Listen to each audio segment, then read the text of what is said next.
नमस्कार, आपका मेरे इस चैनल पर स्वागत है जिसका नाम है गोल्डी कुमारी। मैं अपने इस चैनल पर मिस्टर रॉबर्ट कियोसाकी द्वारा लिखी गई book rich dad poor dad से वीडियो बना रही हूँ। मैं यह किताब पढ़ रही हूँ और अब तक मैंने इसके 6 अध्यायों के वीडियो बना दिए। 7वें अध्याय का शीर्षक है बाधाओं को पार करना।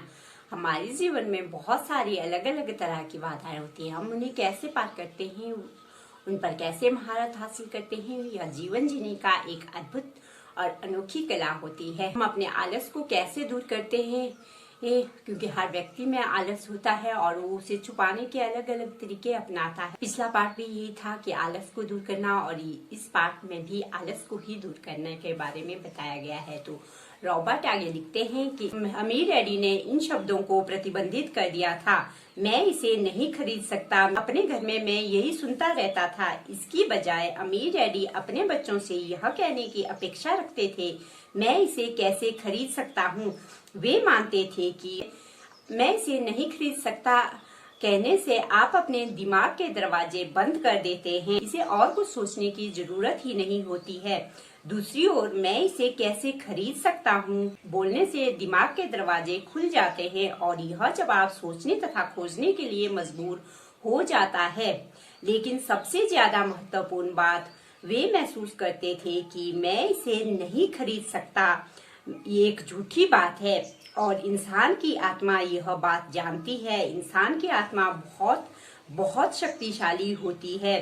वे कहा करते थे, यह जानती है कि यह कुछ भी कर सकती है। अगर आपका आलसी दिमाग कहता है कि मैं इसे नहीं खरीद सकता, तो आपके भीतर एक युद्ध छिड़ रहा है। आपकी आत्मा नाराज होती है और आपके आलसी दिमाग को अपने झूठ की रक्षा करनी होती है। आत्मा चिढ़ती है, चलो हम जिम चलकर व्यायाम करते हैं, और आलसी दिमाग कहता है, लेकिन मैं थका हुआ हूँ, मैंने आज सचमुच बहुत मेहनत की थी।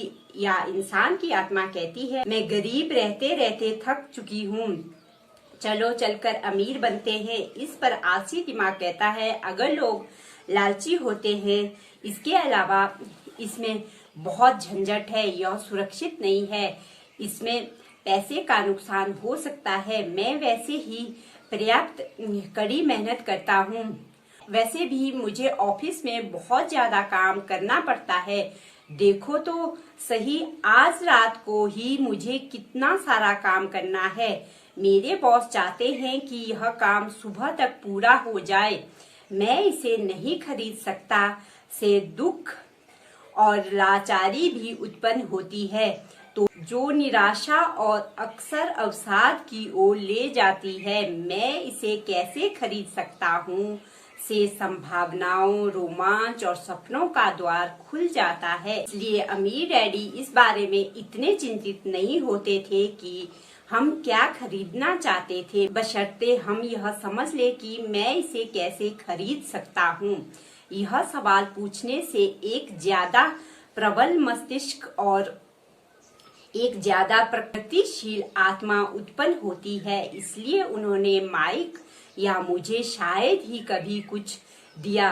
इसके बजाय वे पूछते थे, तुम इसे कैसे खरीद सकते हो, और इसमें कॉलेज शामिल था जिसकी फीस का खर्च हमने खुद उठाया था। वे हमें लक्ष्य नहीं बल्कि उस लक्ष्य को हासिल करने की प्रक्रिया सिखाना चाहते थे। मेरी समझ में आज समस्या यह है कि लाखों करोड़ों लोग अपनी इच्छा या अपने लालच को लेकर अपराधी महसूस करते हैं।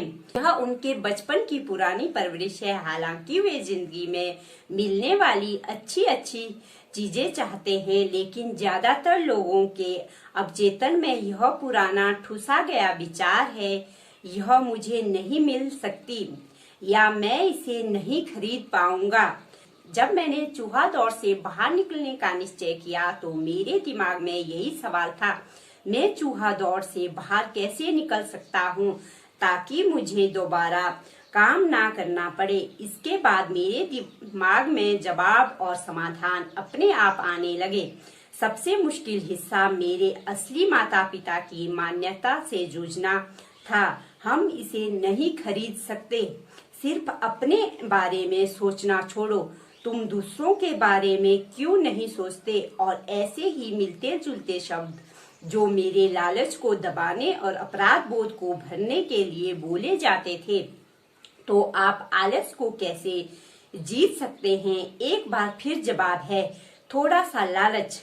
यह WIIFM नामक रेडियो स्टेशन है, जिसका मतलब है इसमें मेरे लिए क्या है। इंसान को बैठकर यह सवाल पूछने की जरूरत है, अगर मुझे दोबारा कभी काम ना करना पड़े तो जिंदगी कैसी होगी? अगर मेरे पास वह सारा पैसा हो जिसकी मुझे जरूरत है तो मैं क्या करूँगा? इसे थोड़े से लालच, किसी बेहतर चीज को पाने की इच्छा के बिना प्रगति नहीं हो सकती। हमारे संसार में प्रगति सिर्फ इसलिए होती है क्योंकि हम बेहतर जीवन की कामना करते हैं। नए आविष्कार सिर्फ इसलिए किए जाते हैं क्योंकि हम किसी बेहतर चीज की इच्छा करते हैं। हम स्कूल जाकर के मेहनत से इसलिए पढ़ते हैं क्योंकि हम कोई बेहतर चीज चाहते हैं। तो जब भी आप खुद को किसी ऐसी चीज से बचते देखें तो आपके हिसाब से आपको करनी चाहिए तो खुद से एक ही सवाल पूछे, इसमें मेरे लिए क्या है? थोड़े लालची बने।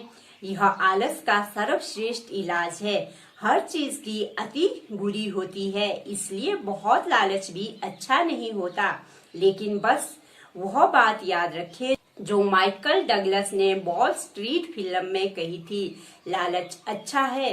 अमीर डैडी इसे अलग तरीके से कहते थे, अपराध बोध लालच से ज्यादा बुरा है क्योंकि अपराध बोध शरीर को इसकी आत्मा से महरूम कर देता है। मैं सोचता हूँ कि एलिनोर रूजवेल्ट ने इसे सबसे अच्छी तरह कहा था, वही करें जो दिल में सही महसूस हो, क्योंकि आपकी आलोचना तो वैसे भी होगी। अगर आप कोई काम करते हैं तो आप बुरे हैं, अगर आप नहीं करते हैं तो भी आप बुरे हैं। आज के लिए इतना ही। अगले पार्ट में आपको मेरे वीडियो अच्छे लग रहे हैं और आप मेरे इस चैनल पर नए हैं तो आप मेरा ये चैनल सब्सक्राइब कर सकते हैं। और अगर वीडियो की सूचना वक्त पर चाहिए तो घंटी का आइकन भी दबा देना, तो आपको मेरे अगले वीडियो की सूचना वक्त पर मिल जाएगी। अगर वीडियो अच्छा लगा हो तो वीडियो को लाइक कर देना। वीडियो को पूरा देखने के लिए आपका धन्यवाद। अगले वीडियो में फिर मिलेंगे, तब तक के लिए बाय।